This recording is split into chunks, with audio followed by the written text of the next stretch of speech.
Hello friends, मैं प्रीति सोनी छत्तीसगढ़ से। Friends, Bharat विश्व गुरु बनेगा। सभी लोग कहते हैं कि ये भारत विश्व गुरु बनेगा, लेकिन ये कोई नहीं बताता कि विश्व गुरु कैसे बनेगा।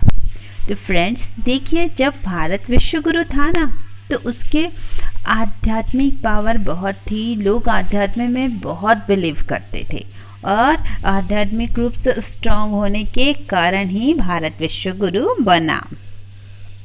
जैसे कि जो भी पहले के नियम बनाए गए थे ऋषि मुनियों संतों के द्वारा, वो ज़्यादातर जो भी रूल्स थे वो क्यों थे? डिवाइन पावर को और ज़्यादा स्ट्रांग बनाने के लिए, हमारे अंदर के पावर को और ज़्यादा स्ट्रांग बनाने के लिए। जैसे मंदिर क्यों बनाए गए थे हजारों साल पहले? अभी देखिए, हम मंदिर क्यों जाते हैं? या तो कुछ मांगने जाएंगे भगवान से, या तो फिर क्या, नया घर बन गया, नई गाड़ी ले ली, हम शादी हो गई, बच्चे हो गए, तो थैंक्स कहने के लिए जाते हैं। और भी बहुत सारे कारण होते हैं जिससे हम भगवान को थैंक्स कहने जाते हैं। तो क्या फ्रेंड्स, मंदिर इसीलिए बनाए गए थे कि हम भगवान से कुछ मांगे या उन्हें थैंक्स कहें? तो नहीं फ्रेंड्स, मंदिर बनाने के पीछे एक बहुत बड़ा रीज़न था। डिवाइन पावर को और इंटेंसिफाई रूप में पाने के लिए मंदिर बनाए गए थे। जैसे साउंड पावर कैच करने के लिए सेल फोन होते हैं, उसी तरह डिवाइन पावर को कैच करने के लिए चाहिए पावरफुल टूल, और जो मंदिर थे कॉस्मिक कनेक्शन के लिए बनाए गए थे ये पावरफुल टूल जो मंदिर है।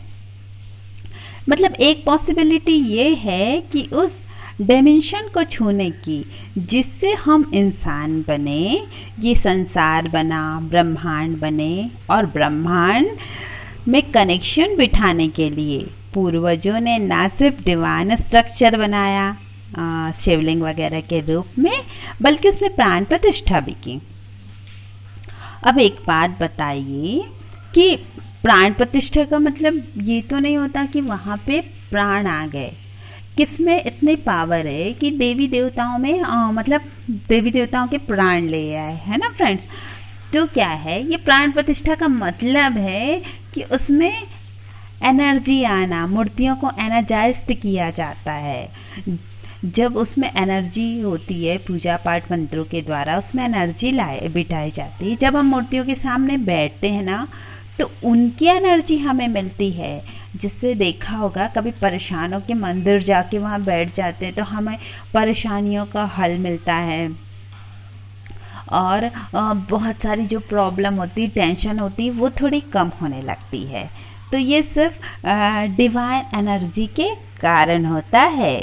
जब हम किसी प्राचीन मंदिर में जाते होंगे ना, तो आपने देखा होगा कि वहाँ से हमें पॉजिटिव तरंगे मिलती है। अगर आप एनर्जी के प्रति सेंसिटिव होते हैं ना, तो आपने ये ज़रूर फील किया होगा। कभी कभी क्या होता है कि जब हम मंदिर जाते हैं ना, तो हमारी आंखों से आंसू आ जाते हैं।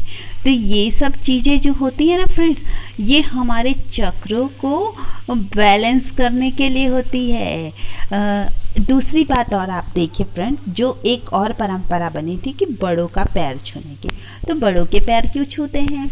जैसे ही हम बड़ों के सामने झुकते हैं, तो हमारी कुंडलिनी ऊर्जा जो है ऊपर उठने लगती है और थोड़ा सा चक्रों में प्रभाव डालती, जिससे भी चक्र बैलेंस होते थे।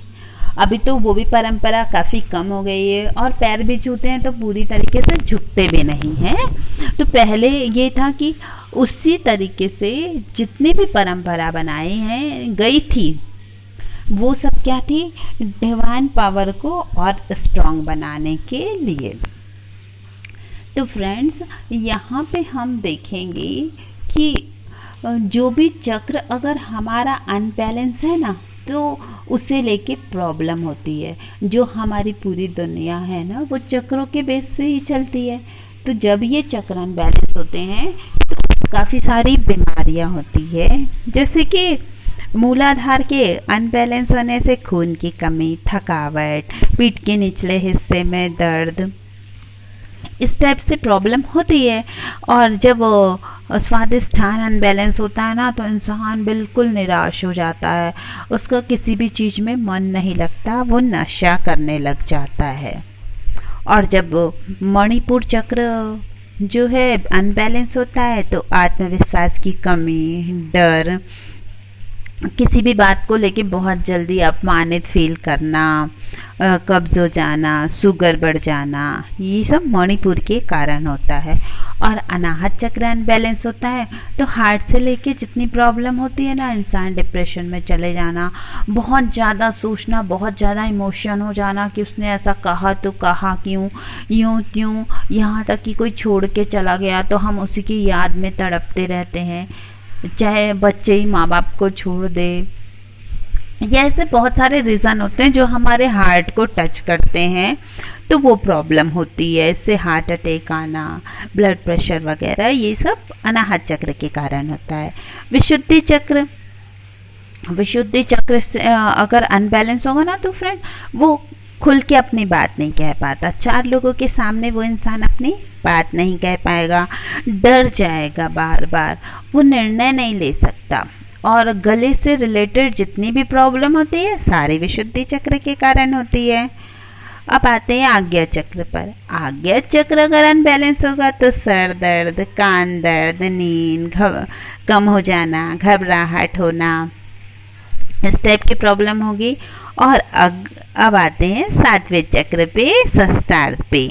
अगर जिसका आज सहस्त्रार्थ अनबैलेंस होगा, वैसे तो मोस्टली सहस्त्रार्थ चक्र अनबैलेंस बहुत कम होता है, लेकिन अगर हुआ तो जीवन का लक्ष्य क्या है इसका ज्ञान नहीं रह जाता, किसी पर विश्वास नहीं किया जाता, है ना, स्वार्थी हो जाता है इंसान। सहस्त्रार्थ सबका अनबैलेंस नहीं होता, लेकिन मूलाधार से एनर्जी अगर सहस्त्रार्थ तक की ले आए हम ध्यान के द्वारा, तो सारे चक्र खुद ब खुद बैलेंस हो जाते हैं। तो इतनी सारी बीमारी, जो भी बीमारियां होती है ना, वो सारे चक्रों के अनबैलेंस के कारण होती है। तो मैंने इसके पहले जो वीडियो बनाया था उसमें चक्रों को कैसे बैलेंस किया जाता है ये बताया था। और आप देख रहे हैं अभी जो कोरोना फैला हुआ है ना फ्रेंड्स, कितना ज़्यादा फैल चुका है और वो रुक नहीं रहा है।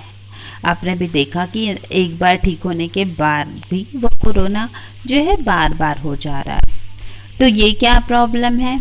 गले से रिलेटेड प्रॉब्लम है।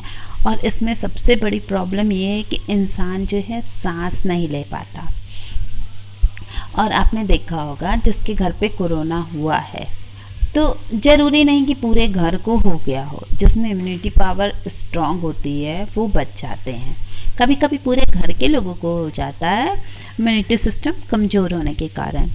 तो हम इसे कैसे बढ़ाएं, क्योंकि आप देख रहे हैं इसकी कोई दवा नहीं निकली, और जिस तेज़ी से फैल रहा है, लॉकडाउन बार बार होने के बाद भी ये तो फैल ही रहा है, तो जिस तेज़ी से ये फैल रहा है ना, और दवा तो इसकी बनी नहीं है, तो हमें खुद से अंदर से स्ट्रांग होना पड़ेगा। तो ये बीमारी होती है विशुद्धि चक्र के कमजोरी के कारण, या जो इसकी प्रॉब्लम है इसकी मेन जड़ विशुद्धि चक्र है ये मान सकते हैं, क्योंकि बार बार कफ बन जाता है, वहाँ पे सांस लेने में प्रॉब्लम हो जाती है। तो फ्रेंड्स हमें ध्यान करना चाहिए, कुछ नहीं तो 10-15 मिनट ही कर लेना चाहिए। तो फ्रेंड्स ध्यान का तरीका तो मैंने बताया था सातों चक्र का, यहाँ पे भी मैं थोड़ा बता देती हूँ सिर्फ विशुद्धि चक्र के लिए। जब आप ध्यान करेंगे ना तो एक एक करके चक्रों पे आते हुए विशुद्धि चक्र पे आ जाइए और थोड़ा वहाँ ज़्यादा देर तक ध्यान लगाइए। विशुद्धि चक्र होता है गले के पास, जहाँ से गला स्टार्ट होता है, वहाँ पे रीढ़ की हड्डी में होता है विशुद्धि चक्र। तो फ्रेंड्स वहाँ पे ध्यान लगाने से विशुद्धि चक्र स्ट्रांग होता है।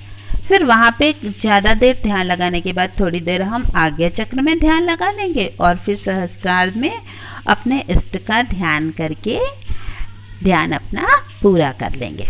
तो फ्रेंड्स इस तरीके से हम चक्रों का ध्यान कर सकते हैं।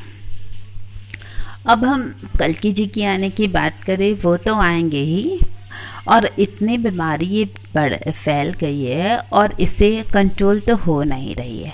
तो ये भगवान के आने के बाद भी ये बीमारी जो है कंट्रोल होगी, कल्कि जी के आने के बाद ही। अब कल्कि जी तो कभी भी आ सकते हैं और उनके अलावा इस बीमारी को और कोई नहीं रोक सकता। और एक बात और फ्रेंड्स, जो हमसे जो है कमेंट्स में क्वेश्चन किए जाते हैं कि सतयुग कब तक आएगा, कब तक आएगा। तो फ्रेंड्स, पूर्ण सतयुग जो है 2026 तक आ जाएगा। 2026 तक के जो भी प्रक्रिया है सतयुग तक पहुंचने की, वो सारी कंप्लीट हो जाएगी। तो चलिए फ्रेंड्स, आप ध्यान लगाइए और सतयुग का इंतजार कीजिए। Thank you friends.